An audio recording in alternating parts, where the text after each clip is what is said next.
You're tuning in to the Black Hollywood Live Network, featuring news, interviews, and commentary on all things Black Hollywood. Hollywood redefined. From Los Angeles, California, presented by Maria Menounos and streaming live thanks to Akamai Technologies. This is Black Hollywood Live, Geek.Nerd.Tech, featuring a weekly roundup of tech news and gossip. Black Hollywood Live, Hollywood redefined. You're listening to Black Hollywood Live. And now, the host for Black Hollywood Live, Geek.Nerd.Tech.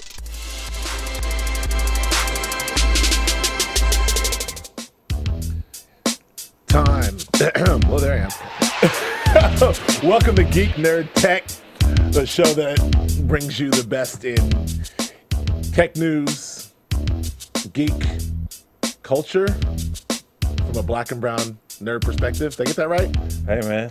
Whatever floats your boat, man. Let's start this over. Welcome to Geek.Nerd.Tech, the show where we break down nerd culture and tech news from a black and brown geek perspective. There you go. I'm Joe Braswell. I'm joined as always by my man Akili Shine. What up, what up? How you doing? I'm good, man. Chilling. How you been this week? Man, just moving and grooving. Doing what needs to be done, man. Yes. Stacking up these stacks. Tell you how high are they stacked? Man, they getting up there. To the ceiling?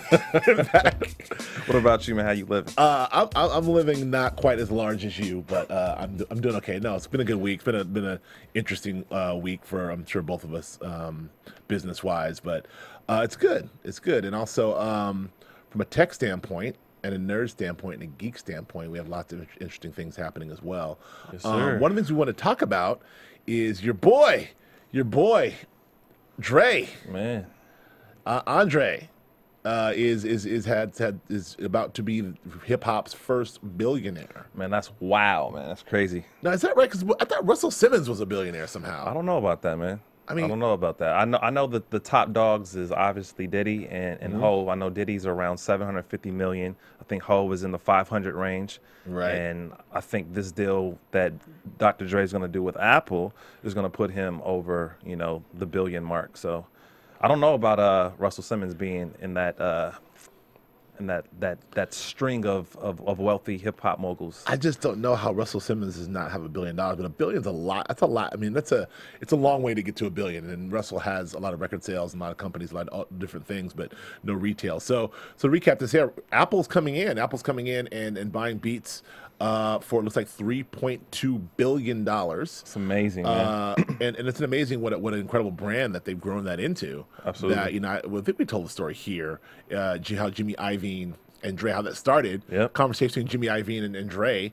And Dre was saying that, his agency wants him to get into sneakers, wanting to get into some shoes. Some sneaks. Yeah, and Dre was like, I don't Dre sneakers. That doesn't make any sense. I don't know if I want to do sneakers. I'm not an athlete. Right. And Iovine said the famous words, you shouldn't do sneakers. You should do speakers. Yeah. And so The rest- from that, the rest the is rest is history. Yeah, As goofy as that is, the rest is history. And now, no one's saying how much Jimmy Iovine is going to make on this deal. I mean, both of those things are undisclosed. Like how much they own of the company. I know they sold some of it off when they formed Beats Music. Yep. But I've heard things that Dre owns between 15 to 25% of the company. Right. So if they were to sell it for $3.2 billion, it would push him into that billion dollar club. So. Now, what's interesting to me about this is this is what the power of Apple, because it's a hardware move, obviously. Apple's in the hardware and the software game. We talked about this last week. It's a hardware move, obviously, with the headphones and the brand. It's a brand move because that brand is an international brand now. Yeah. Like you were in China and Beats were everywhere. Everywhere. So, but also, it's a software. This launching of this, we've talked about a lot here. The launching of the Beats Music is a huge push and a huge thing. So I wonder about that. That's got to be in the acquisition as well. Absolutely, right? I think that's more of the pivot. You know what I'm saying? Because I don't see Beats hardware as that technologically advanced. Yeah, Apple doesn't need to buy hardware. Exactly. They need to buy the brand. It's the brand, and I think it's the Beats Music, because that's really, in terms of iTunes, like, there's been a decline. Yes. And it's like the companies like Spotify and theoretically Beats Music is on an incline. Right. So to grab something that has such a culturally significant, relevant thing to society, Beats, the brand, like how cool it is, the cool factor, they want to add that into the Apple portfolio. Absolutely, So. and frankly, Apple's no slouch when it comes to being in the cultural zeitgeist. I mean, we talk about all the time. We're all Apple people, but they are kind of maybe slipping in that millennial cool factor. So to add a brand like Beats, because I don't say iTunes is in trouble. But, I've been off iTunes for 4 years. I've been off iTunes. I've been on Spotify exclusively. So, except for podcasting, shout out to iTunes for podcasting. But for music, I don't use it anymore. So this will help bring maybe this move may switch me back over from Spotify back to Beats and iTunes. For sure, man. I just think like it's cool. We kind of talk about this, man, like cultural things that we never thought would ever happen. But it's cool just to think of Dr. Dre, The Chronic, 1992. Yep. Coming up with that type of music to now have someone in a seat that's now a billionaire by selling records, producing beats, to now having his own product, and now, man, just a global phenomenon. It's incredible. We can do we can do like a whole hour on just sort of like how we grew up with hip hop and the people that we know and the people that we were exposed to and where hip hop is in terms of mainstream culture now. We use the Jimmy Fallon Roots thing as an example. The Tonight Show, Jimmy Fallon is a hip hop head with the Roots as his band. For sure. And just goes down from there. So. Yeah, man. I mean, it's a new world. Let me ask you about this though. Yes, I've heard someone say Apple, this may not be like a good thing for them. It might take away for the brand in the sense that it's like Bentley Motors buying West Coast Customs. You know what I'm saying? Like it has an urban factor, a cool factor, but is that Apple? Does that fall into the Apple DNA? Yeah, in your opinion? I don't like where that's going. I don't like the Bentley Motors by West Coast Customs situation. I think that comparing West Coast Customs to Beats is I think that's a sort of an insult to the Beats, but I definitely get the analogy. I don't think so at all. I mean, Beats is obviously Apple recognizes Beats. Beats is a global powerhouse brand, and it's built on the foundation of Dr. Dre and his persona, and his but it's extended beyond hip hop. I mean, Beats is used universally. Beats are used just that brand is used all over. The product's quality product. You own a bunch. I've owned a bunch. I keep losing them, but I've owned them over the months and years, and I just think the brand is strong. And so I don't. I mean, it like I looked at Smart Water. Look at Smart Water. With 50 Cent. People don't know. Maybe people do know. 50 had a huge. Was one of the original partners in starting Smart Water, and cashed out when they sold to Coca-Cola. He cashed out for I think it was $100 million. And I don't think of Smart Water as the hip hop drink. True. So True. I don't know. I think they need it. So I could be wrong, but what do you think? I mean, I think it's a good move. I think that it's a good partnership. I think Apple needs to do something that's a little bit more edgier. I think it gives them an edge cool factor, like we already discussed. And I think I'm interested to see what they're going to do with Beats Music, how they're going to integrate that with iTunes, or if it's going to be a standalone thing. It's going to be a logo on Exactly. iTunes. Is it going to be because iTunes has been really trying to get into this iTunes radio and the streaming. They've been trying to get over to that Spotify model without abandoning their own model. For sure. And also, I mean, having that monthly fee is something that iTunes is built on the 99 cents, now $1.29 per music song. Like they're built on that. So how they integrate that will be really interesting to see. If they're going to abandon one for the other, they're going to try to do both. Right. I don't know. And then you've also got to factor in iTunes does so much more than music. They do books and movies and TV shows and podcasts. But so who knows? Our podcast may be delivered through Beats Music now. Hey, man. Okay, let's move on. That's it. But congratulations to Dre. For getting that billion. You should slide some our way. Man. Let's get into Oculus Rift, because we've been talking a lot about Oculus Rift for the last year, in general, since Comic-Con, since we saw it at Comic-Con last year.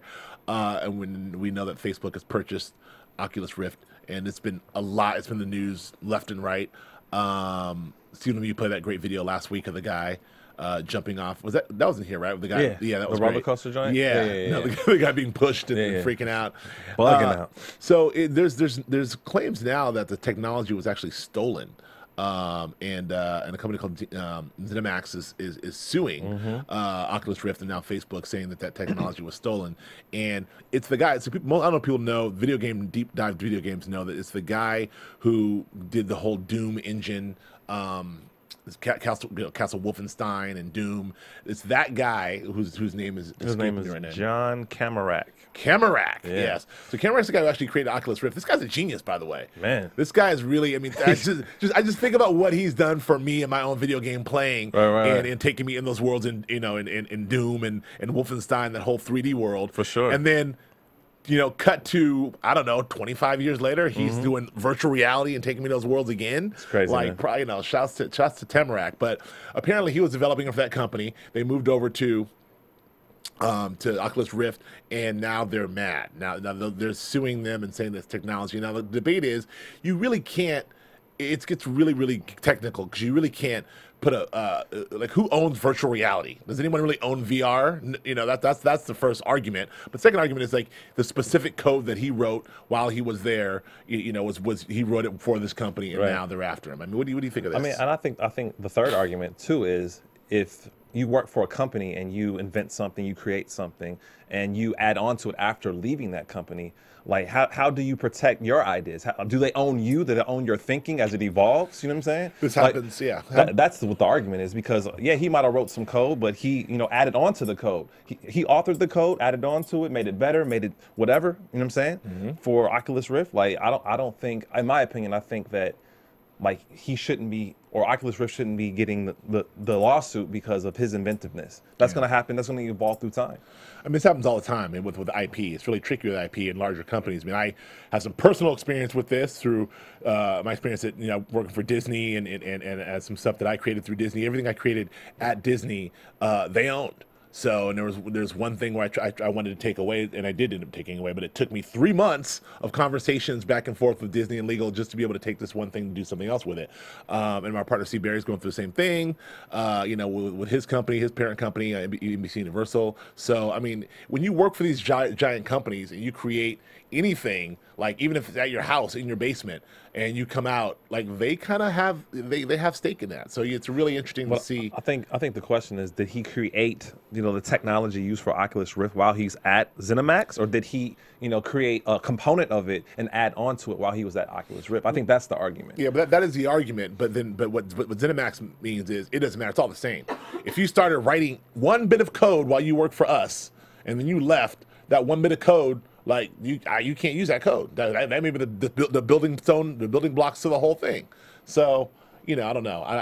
But I think it's just, I don't know. It feels very silly. I mean, I think it creates a sticky situation, because, like, we're in a time where, inventiveness as it relates to the technology space is going to always, it's always going to be a convergence of things. So, like, how do you make that argument? Like, if I work for company A for a specific amount of time, and I create something, and then I work for company B, and I want to do something that's completely different, but it has some elements of what I created somewhere else, like, how can I protect myself? Yeah, well, that's we can do a whole show on that, because that is the question.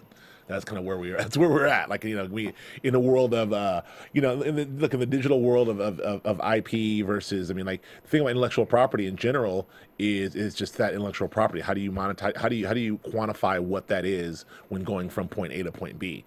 Like, and how do you quantify when you created it, what moment that happened? I mean, code is a slightly different, but it's no different from, like, writing a script or creating an idea. Like, how do you know that belongs to you? And it belongs to you in your head, right? But if you are owned by Disney or owned by ZeniMax or whatever, then they own you. I guess so. It's tricky. So. He probably made that code on the company computer. Yeah. So, like, you would have made that code if I'd have got you that computer. Like that, so it's that. So we'll see where that ends up. I'm sure it'll be fine. I'm confident in Facebook's ability to handle this from a legal perspective. They've got plenty of money to make this go away. So we'll see what happens. Let's move on to Marvel is getting involved, to partner up with NASA on this kind of cool new thing called Station. Now, I love acronyms. This is a long ass acronym. It's super long, man. Station, Scientific Training and Tactical Intelligence Operation Network. But I think but what this is this is kind of it's something that they're doing with NASA to get kids back involved in science. It's basically it's a exhibit in Times Square that kids can go in and really talk about and get into the science behind some of their favorite heroes, which is really cool. And we talk about before all the STEM, the science, technology, engineering, and math, all these STEM initiatives that the Obamas are trying to push through, and how we are, you know, whatever, 35th in math and 27th in science and all this other stuff. And this is, you know, we need to figure out some way to get our kids back interested in math and science and technology and superheroes. Yeah, I think it's a cool way to do it. And I mean, you know, we're in a world where we see, you know, these the Marvels of the world. We see all these, you know, superheroes in film and TV. So it's really cool if you could ask the question, like, what's the technology behind the Iron Man suit? And they'll be able to show you certain things, or you'll be able to get trained also as a superhero. Like, right. I think that's mind blowing for a kid. You know what I'm saying? Yeah. Who's interested, or to propel him to be interested in math and science. Like, I think it's a very cool, innovative way to, you know, get those numbers up as you speak up. Well, guys like Neil deGrasse Tyson have been very vocal about, you know, our lack of engineers, our lack of people, you know, being inspired by engineering. This is how we got to the moon. Yeah. A whole generation of people, kids, like I saw, you know, us being able to go to the moon. I want to go to the moon. I want to go to the stars. So I'm going to be an engineer and a scientist to figure out how to do that. Those kids don't have that anymore. Our kids now, you know, they want to, you know, ride skateboards and be have Oculus Rift on have Oculus Rift. So I mean, we've got to figure out ways to get our kids involved, and this is as cool as anything else. So Super good cool. job, even though the acronym is a little long. Bring it to LA. Bring it to LA, please. So moving on. So let's talk about Amazon. It seems like every other week we are talking about Amazon. Amazon's always got something to say in some capacity. Jeff Bezos taking over the world, blah, blah, blah. This is an interesting thing that really, a story that kind of goes a little beyond Amazon. The story is retarded, man. Well, no, so basically the story is that Amazon, this guy is a Reddit. This is some Reddit guy. I don't call him a troll. He's just a guy on Reddit. Wrote a review about Amazon, and he's getting sued. No, he wrote a review about a product being sold on Amazon. So sorry, the product being sold on Amazon. Correct. And they are suing him. Yeah, the company. Not Amazon. Yeah, the company is suing him for the bad review. I think it's ridiculous. Like, it's clearly you have your First Amendment right, your amendment rights, or your freedom of speech. Like, you can say whatever you want. Like, I feel like the argument is, if you're saying something that's slanderous or that's debilitating to that company, they have the right to sue you. And I just don't see how in a court of law that would hold up. If you buy a product and the product doesn't work for you, you have what's the point of having a review if you can't give your honest take? Why do you have a review? In fact, Amazon requires you to give a review when you buy a product. Right. I think this is sort of shots fired at Reddit and shots fired at sort of internet trolls in general. I mean, I think that this is we talked about a long time how the technology curve is always way, way ahead of the legal curve, and how the internet is sort of the wild, wild west, especially when it comes to comments and everything else. But I feel like, you know, there's a lot of things that happen via the internet that are damaging to individuals. I'm playing devil's advocate here, but damaging individuals, damaging the companies. You can just say whatever the hell you want to say on the internet, and it's a lot. You can't really do that in real life. So I think that why can't you? If I go to a restaurant and I say, Joe, this restaurant has roaches, don't ever go there. If I go to the same restaurant and I leave that comment on Yelp, that restaurant can sue me. Right. Wow. But if you walked in a restaurant and stood up and be like, attention, this restaurant has roaches, then they can throw you out. Okay. And I think that's the thing. Or if you sit outside the restaurant and say, don't go in there, there's roaches. You can't do that either. Is that equivalent to what my man did by leaving a review? I think that's the argument, because what happens, I mean, you've been on Reddit and what happens on Reddit and some of these other places is people just, you know, have these platforms to be able to tee off, and I don't know, Reddit's pretty powerful these days in general. And so I'm not saying this is right, but I think it's an attempt for somebody to sort of say, hey, internet trolls, get off me. And I think that's kind of what, you know, shots fired at internet trolls maybe. I don't know. I think Amazon should offer more protection to its customers. I think if a company's threatening to sue someone for giving a review, Amazon should discontinue the product. Right. I think that's ridiculous. Like, if you want me to purchase your product and leave a positive review, but sue me because I don't like your product and I leave a negative review. Well, it's not about negative review. It's about a slander. It's about reviews that are not true. The bottom line is, if I say, like, I hate this coffee cup because it gives me, whatever, VD. Whoa. My man. I was saying. No, well, this coffee cup gives me cancer. I hate this coffee cup. It gives me cancer. I will never drink out of this coffee cup again. That's your opinion. That's your opinion. Why can't you give your opinion? If you're telling the world that this coffee cup gives you cancer, and if Coffee Cup Company wants to roll at me and be like, it doesn't do that. I'm like, so? I don't care. Then they can sue me. In my opinion, it's their money. If they want to spend a bunch of money. In my opinion, this coffee cup gives someone cancer versus it's scientifically proven that this coffee cup gives cancer. Those are two different statements. If I'm saying it's my opinion, right, I can give my opinion. Sure. I'm not a scientist saying this is actual fact. That's a huge difference. It's definitely a gray area. I'm not a proponent of this. I'm just, I think it's an interesting argument. Interesting. And I'm not a frivolous lawsuit guy at all. I think it's all ridiculous, but it's very interesting. I mean, because you can say the same for music. I don't like his album. It caused me to have a psychotic episode. But that's different from like, if you listen to this album, you will have a seizure. Send. Like you can't. That's different. So, like that. And if you have if I have 2 million followers and I'm like, attention, if you listen to this album, you will get a seizure. I know this. Then at a certain point, they're like, well, you can't say that. Okay. I think that's the argument. But we'll see. Let's move on to another one of our favorite topics is drones. So the U.S. military, our country has decided that we are going to use use Linux, Linux. I'm sorry, Linux. Linus is Lucy's friend from Charlie Brown. No, Linux as to run these drones as getting away from Solaris, which is the Oracle, Oracle product. And this is only big news in that Linux is open source, mm-hmm, right? And Solaris is supposedly more secure. It's private. Yeah. And the question is if they switch over to Linux, does this make the more susceptible to hacking and hackers? And I think that's it's open source. Kids can come in from the iPhone. I'm taking over a drone. I think that's definitely the argument. The protectiveness of it, the security aspect of it. I think the will to switch from the operating system to Linux is because it's cheaper. It's cheaper. Of course. And so they want to save a dime. They want to save a buck. And essentially, you can get the same thing, but when you're dealing with military and weaponry and technology and all the weaponizing things, like I think it does raise a red flag, because if I can hack into something and change something like that, that's no good.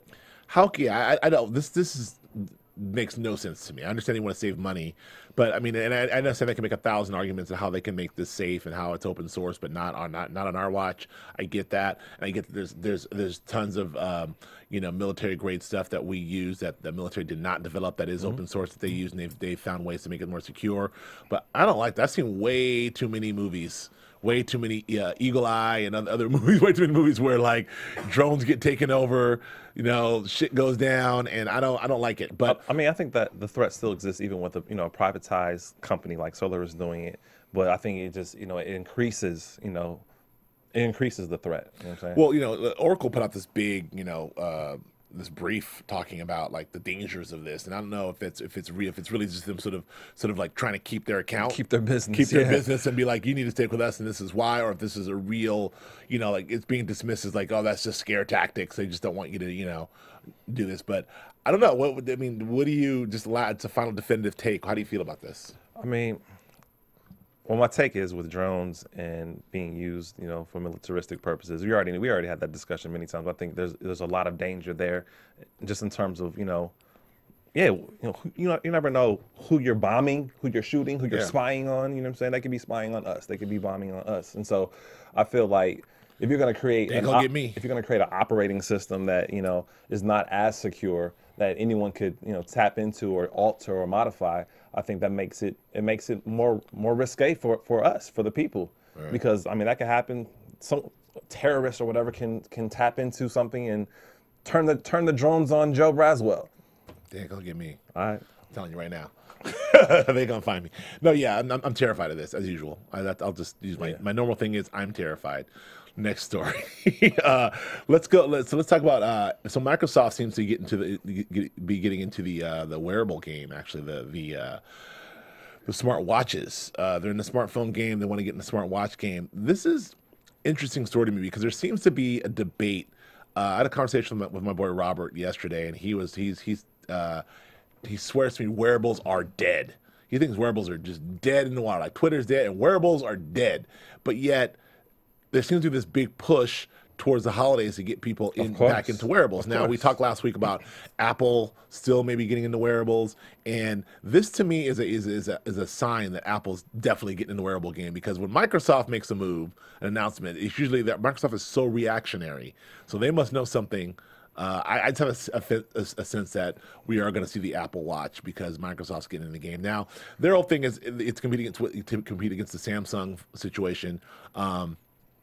They're gonna, do a combination with what's been going on with Nike and all the health things as well as something stylish. I don't know. I don't care. I don't know if I care. And wait, one more thing. One last thing. The lifespan of these wearables, in terms of when people buy them and use them, is like under 6 months. The battery life on some of the products are subpar.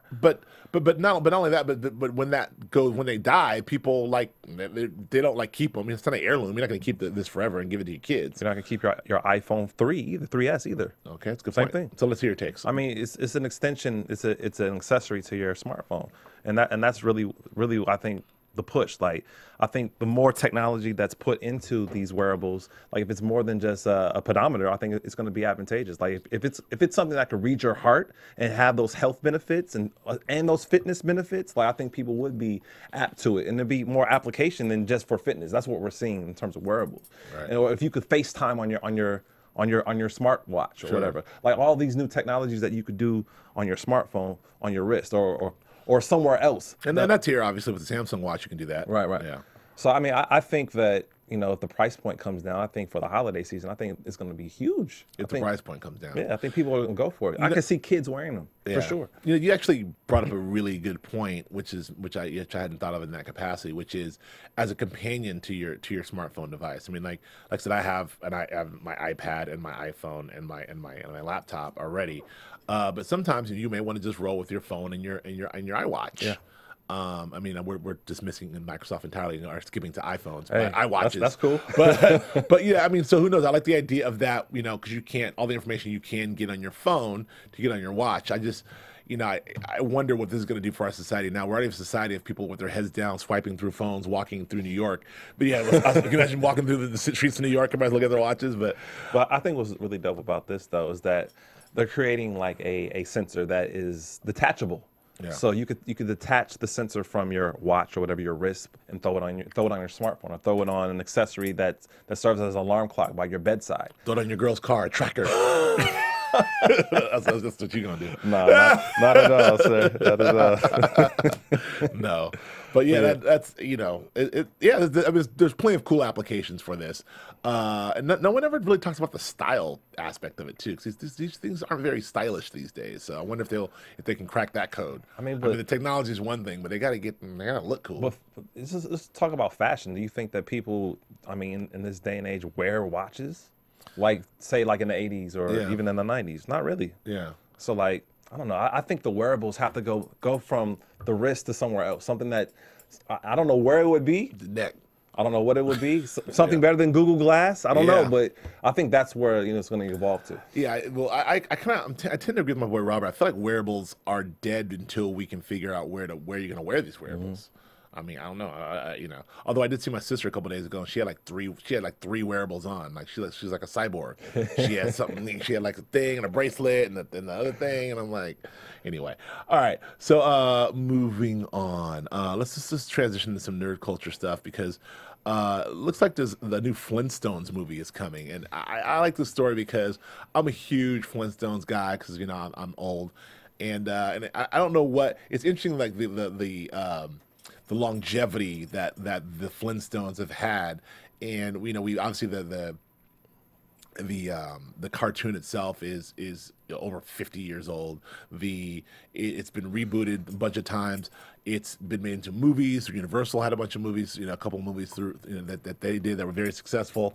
Seth MacFarlane tried to bring, when he was at Hanna-Barbera, tried to bring it back. He also wrote a screenplay to bring a live action feature back. But now it's landed with the Gary Sanchez, which is the Alan McKay and Will Ferrell crew, and they're going to do something. So I think Zach Galifianakis is involved somehow. So I don't know. Part of me is like, do I need to see another I love Flintstones. Do I need to see another Flintstones? Another part of me is like, oh, well, they're funny. I mean, I was going to say, I think for you, it's like nostalgic, being that you got to witness this when it first aired. Slow down. So I know you're like, yes, finally, it's back. Slow down there, pal. That was my prom right there. My only thing is it going to be 2D? Are they going to, skip? They're going to fast forward to the new technology. They're going to make it 3D. Like, what is it going to be? What is it going to look like? That's my thing. I don't, there's just at a certain point, the gag is, all the gags are kind of played. And I love Flintstones, but like at a certain point, okay, the pterodactyl is the phone and whatever it is, we'll see. I don't know how that stuff still resonates. And who's the audience going to be? You know what I'm saying? Yeah. Like, do you see kids watching this, being interested in this? And there's a thing where we do, like, as Gen Xers do it, because baby boomers did it a lot. When they try to regrain stuff from their youth. Of course. So there's a lot of, like, I remember the '50s trend, like, with American Graffiti and Happy Days, and the baby boomers were all about their stuff. Then all the '60s movies came out, and now us Gen Xers are doing it now too. We want to reach back to our childhood and try to bring all this stuff back. Like Land of the Lost came out, and Ghostbusters coming. Yeah, Ghostbusters. So that's so we'll see. I don't know what you young millennials will be doing, but what do you watch? Pokemon? What do you do? Okay. I'm kidding. We're not. We're only like 3 years apart. All right, so we'll see. Whoa! I'm not gonna let that pass, bro. We're not 3 years. That's what my calendar says. All right, so let's moving on. So I want to talk about this kill switch situation because we mentioned this before, but from a NSA like high level cell phone, we talked about the government having these phones that have the kill switch, but now California wants to have this, in all phones, wants to lead the way, right? Lead the way, and then having this in all phones, which basically means if someone finds your phone, they want to do something. There's a button or something there that will. If you enter the wrong code too many times, how would this work? I think it's more. I understand how it works. I think it's more if someone steals your phone, okay, or finds your phone.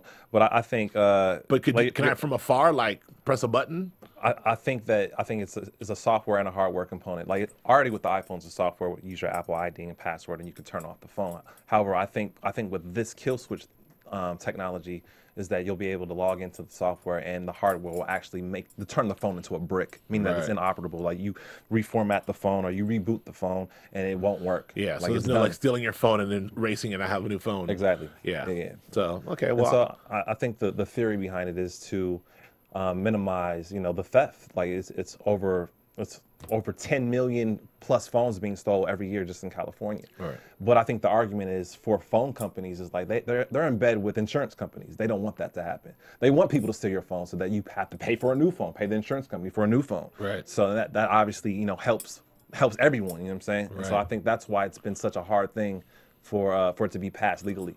Because these smartphone companies and insurance companies, they want to make as much money as they can off of this. Sure. So. I don't know that I care. I mean, I don't know that I have a real opinion on it. I think it's interesting, but I don't know that I don't know. I lose my phone. I lose a phone every 6 months. So maybe I need to kill switch. My opinion is if I can kill switch my phone, that means someone else can. I don't want to give that power away. That's just a good point. Because the government, hey, we're going to turn your phone off. Yeah. Yep. Let the drone. Then the drone's going to come and get you. All right. So another thing is Orange is the New Black is renewed for a third season. It was sort of one of the stars of the show tweeted. It was a kind of leaked a little bit when they were talking about potential names for the second season. Yeah. I mean, I don't know. Orange is the New Black. I love the show. We did a lot talking about Netflix and the power of Netflix. Laura Prefbon. I can't remember. I'm not saying her name right. But she plays Alex on the show. But yeah, she did the picture like new names for season 3. So we've seen this a lot. I think the larger story here is, and we can talk about Netflix and what they're doing, and House of Cards has been renewed as well, and this show is fantastic and it's great. But it's also this whole breaking news through Twitter, like this, how you as an institution, and this isn't a Netflix thing, this isn't even a Genji Cohen thing, who's the EP of the show. This is one of the stars leaking this out. The same thing happened when David Letterman's retirement was announced by the dude from REM. He was on the show and he was like, Letterman told him, he's like, oh, that's interesting, thanks, Dave, and he like tweeted it out. So it's just interesting in the world we live in, where this information is immediately it can be given without the control of the people who want to control it, like the companies and the corporations. You deal with this a little bit, because you deal with some professional sports organizations. I think these people are sophisticated enough to know when and how their message is being voiced. I think they gave her, green light to do that. Oh, you think so? They gave her? For sure. Okay. For sure. I mean, to be, a contracted employee, like you're not just gonna, run up the lip of what's going on. Like they had to give her, time. I don't know, man. I don't see this one as that though. Right. I see this one as just PR for the show. Season 2's about to drop in a month. Like, hey, let's throw out another bone for our fans. Right. And she's, a big star on the show, so Sure. it's cool to come from her. You know what I mean? Versus an executive or whatever. I don't know if you saw the Instagram post, but some of the titles for season 3 were kind of funny. There are a lot of them are not very not safe for work. Yeah. But anyway. Oh, Alexis loves the show. Alexis, our new engineer, loves Orange Is the New Black, as do I. As do you. Are you funny? Did you watch that show? Man, I watched it by default. The girl was watching it at the house, and I was like, oh, okay. You want one of those. Oh, yeah. The girl watches it. I don't watch it. but I do like the show. It's very hilarious. It's funny. Yeah, it's interesting. And Crazy Eyes is cool. Crazy Eyes is cool. I got a chance to talk to her in an interview a couple times, and she does not look like that in real life. She's not crazy. So moving on, let's go to what else are we talking about here? DNA. Yes. So this is right in my wheelhouse of this terrifies me as usual. But so we've talked a lot about AI. We're talking a lot about AI and what's happening and with artificial intelligence and potentially robots taking over. We've talked a lot about 3D printing and what's capable what we're capable through 3D printing. But now the scientists we haven't really touched on what people are doing from a DNA standpoint and from a cloning standpoint and from a bioscientific standpoint. And so scientists have created this new DNA, and they're calling it this alien DNA, where they've actually synthesized a living cell that contains two unnatural DNA building blocks, meaning like this shouldn't be okay on its own over here. This would not be okay on its own here, but we've synthesized together and we've made something that's living. Right. So there, and of course, they say, this will help us find cures for cancer, and we can synthesize new cures for everything else, which is always the shield for like we're going to create a race of super beings that are going to kill Joe Braswell. Of course. Of course, it's the justification for it. I mean, I think it's inevitable because I think there are those positive ways to use the technology and advancement in terms of finding cures for diseases or all that good stuff. But this could be a pivot to create new diseases as well, to be weaponized diseases. Sure. You know what I'm saying? So I think it's always two sides to the coin with a lot of the things we discuss on the show technology wise. You can see the benefits, you can see the productivity of it, but you can also see the destructive elements of it. But I mean, with this, it's very scary because there might be half man, half whatever. There might be a completely different species that man creates, like that could have horns coming out of his that bring new eyebrows or new something. Pathogens, new diseases. I mean, the new cures, but who knows? I mean, it's alien DNA. It's really, really, really. I mean, this is cloning is the same. I mean, reproducing ears, growing ears on backs and reproducing organs in labs and that stuff is one thing. Making that hamburger in a test tube, they did that. But then cloning the sheep and all that stuff is one thing. But then we're getting into the territory now where we're synthesizing DNA. We're actually creating life that doesn't exist. We're creating new forms of life. I don't know. That's scary. It's inevitable because this is where we're going. And we're going to be, in our lifetime, we're going to see this thing play out because the science is growing exponentially. Absolutely. From even from the turn of the century, where we were in 1900s to 2000s, what's happened in that 100 years, and the leap from where we've been in 2000 or 2014, the growth is what we've done in the last 14 years has almost equaled or exceeded what we did in the first 50 years in the last century. So I don't know. It's scary. There's a lot. I mean, in terms of the science fiction community, there's a lot of scientists or philosophers or theorists that think that by the year 2030 we will have that artificial intelligence being created. So I mean, that's within 15 years that we'll see something. Well, between between all the stories we've done here, Watson, what the Watsons are able to do, what the microscopic microbes are doing, the 3D printing stuff, the growing of ears, the alien DNA. I mean, to me, we're like 5 years away from some dude banging down the door, man, like taking over the show, man. Like that's it's terrifying. So, yay, science, that's happening. I don't know. I'm terrified. I mean, I do want to ask this last question Yes, from your opinion. It's more philosophical than anything. Do you feel where do you think the line should be drawn in the sand for the utilization of technology? Do you think that I know you said you're kind of indifferent, but are you a proponent of this? Like, would you argue for this? Like, this is good. We should continue down this path, or would you argue like this is not something we should be doing? We shouldn't be dealing in this area. It's a weird thing for me because I would it's hard for me to say we shouldn't be dealing with that. Well, first of all, philosophically, I'm like, no, we shouldn't be dealing with that. I do not. If someone told me, guess what we can do? We can take this DNA strand and this DNA strand and create. Who knows what we're going to create? Let's just see what happens. Like, no. And even as a science fiction fan, no. But I do when you make the argument that we can figure out new ways to cure all these diseases, like HIV and AIDS, like cancer specifically, the cell-based stuff. It's hard to argue that we're not going to turn over every stone to figure out what we can do to do that. It's hard to argue that we should stop that progress, but with that progress, comes all these crazy consequences. And I don't know. You're dealing on an ethical. I don't know what biophysical level that is like. I don't even know. I'm terrified. Hey. So I don't have an answer. I don't know. I got nothing. Indifferent. I get you. I'm indifferent. I mean, it's inevitable. So I don't want it to happen, but I just gotta cross my fingers that we're not a race of crazy giant spiders are gonna come eat me. Man. I don't know. I don't know. Who knows what they're creating? I don't know. Who knows? All right. So moving on. So let's jump into some quick hits on some video game stuff. So there's this game that that's coming that I've been really, really excited about, and it is called Watch Dogs. Yes, so Watch Dogs is coming, and we're going to see more of that at E3. And the premise of Watch Dogs is essentially you are it's kind of like a Splinter Cell situation where it's the first person thing where you're kind of rolling through, but there's a component where you can listen in on people's conversations and hear what they're doing, and it's a really cool looking game. The demo I saw was cool. Actually, me and Ryan Hollins, we actually demoed the game last year. Oh, you saw it? Okay. We got to talk to the developer, we got to talk to the executive producer and lead writer on the game. It was awesome. It was really cool. Right.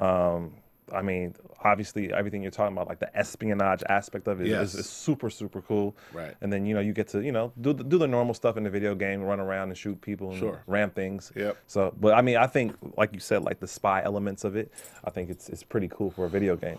Well, the story we want to touch on here is what's going on with this thing called Digital Shadow, which is something they created for the game, which is it's a really interesting thing because it's something that was sort of a promotional thing for the game that ended up being something really that exposes how much Facebook knows about you and how much your information you get from Facebook. And we talk about this all the time about Facebook and all their data collection and what they're able to do. With all what analytics they're able to use and how they're able to apply it to other things. We talked about finding dates for people, finding out if people are going to match, be matched up. So now, I mean, this whole Digital Shadow thing, it really sort of asks even more questions about like what the access is and what these metrics are used for. I don't know. I mean, that's it. I kind of spoke to this last week when we were talking about Twitter and how Twitter is able to monetize itself through fire hosing. So yeah, everything you post on there, you know what I'm saying, essentially they're collecting that information to sell to other companies. And you're pretty much a profile in someone's database, and they'll use that to market certain products for you or whatever, certain ads you'll see because of that profile that they've been able to have access to. But I think it's really scary that with this software, this program, it's able to pinpoint, specific things about you based on, I guess, the algorithms that it uses is able to think like, okay, well, you're this type of person. You'll like this, or maybe your password could be this based on certain, things you've typed in or certain interactions you've had with people on Facebook. And I think that's what makes it really wild. Like, it actually has an espionage factor to it. Yeah, right? it's it because every time when we and I think this might be our last story, Steven, because we're out of time. But like, I think that like every time you have these all whatever, you get a new product or a new video game, whatever, and they're like, sign in with Facebook, link to Facebook. Like, I never do that, but you do that because you're giving them access to everything and everybody, and there's a lot of information you have on Facebook. Yeah. I don't use Facebook anymore, but I've already the genie's out of the bottle. Like, that stuff has already reached back to 2008 and before of all this information that I have, but. Point is, in this video game, you upload that stuff. You say yes to Facebook. They have access to all your stuff, and we're talking about, your photos, your interests, your current city, your hometown, history, education, groups, religious and political views, everything. Followers, personal descriptions, likes, your friends' likes, like everything. And then it's able to take all that and then do that. And not just that, like it gives you a social valuation based on how much information that you've upload it to Facebook. Yeah, it'll configure all that and give it a valuation. Well, you're worth this much for a company. Yeah, like based on the data you're giving us, you're worth this much, so we can sell this for this price tag to a company. Versus someone that has no information, you're worth nothing. And all this through the portal of a video game. It's crazy. Is really interesting. So we'll see. I'm looking for stuff like that when we go to E3 this year too. I'm looking for more stuff like that. Before we get out of here, anything that you are geeking out on, nerding out on, anything that you like? I think we covered it at the top, man. I'm really proud to see a guy from the hood, man, make it to such heights, what I'm saying, by selling his product, selling his brand, and hopefully, a lot of good will come from it, And so, I think it's aspirational, it's inspirational to see. I thought it would be Hove, to be honest, but I thought it'd be Hove too. Dr. Dre. Hove is right behind him though. He's stacking his concerts. He's already he's almost right there. For sure. I'm really excited. I'm going to shift gears. I'm really excited about, we got 2 weeks for this, but Godzilla. Got you. I'm all about Godzilla. Got you. I think that's going to be, people are talking, my boy Joe Sanfilippo thinks it's going to be the worst movie ever. I'm not all the way sold on it. Oh, you need to get on board. No, I've watched all the trailers. I watched all the trailers. Bryan Cranston looking like he's already classed up the joint. Halo jump with red tracers into San Francisco. What more do you need to see? That's going to be hot. I cannot wait for Godzilla. So, but that's it for us this week, right? That's all we got. Anything else? Nah, man, I think we're good, man. Where can I find you, sir? Man, you can find me on Instagram and Twitter at Akili Shine, AKILI Shine. What about you, man? Where you at? You can find me, Joe Braswell, on Twitter and Instagram at Joe K. Braswell, at Joe K. Braswell on Twitter and Instagram. That's it. Thanks for joining us for Geek.Nerd.Tech. We'll be back next week with more nerdy, geeky, techie stuff. We'll see you next week. Cool.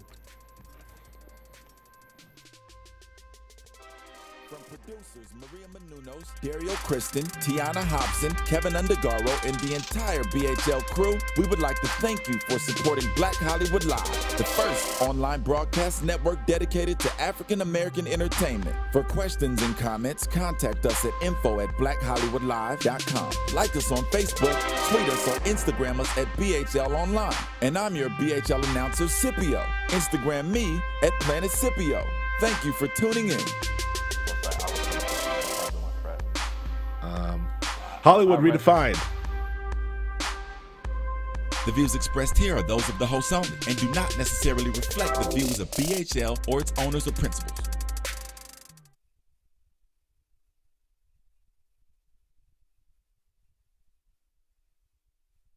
Thanks for watching Black Hollywood Live on YouTube. For more in-depth interviews and news, subscribe to our channel here, and be sure to share your opinion in the comment section below here. See you soon, everyone. Bye.